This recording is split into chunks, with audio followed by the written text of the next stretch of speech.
Well, I remember when I first got there, the language was interesting. It was new, and heard people speak, and I wasn't really quite sure what they were saying.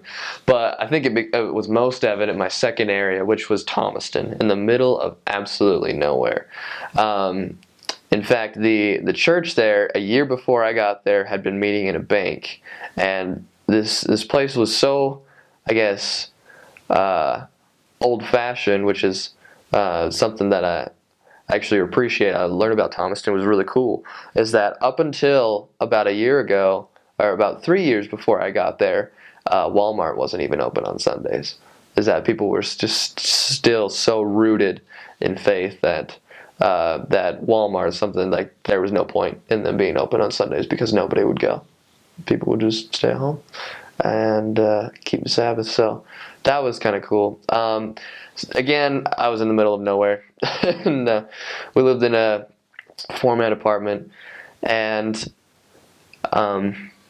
you just prayed.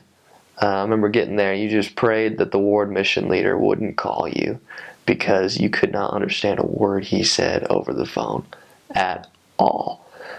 Just from deep in the South, Georgia, and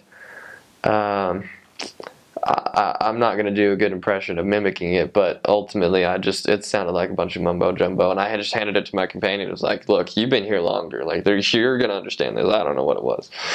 It's surprising how quick you can get used to it.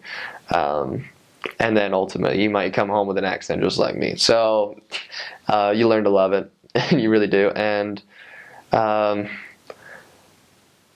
remember when I first got home, that was, probably one of the first things my family noticed about me is that I spoke Southern, and then I actually kind of spoke Ebonics in front of them. They're like, "Whoa, that sounds interesting."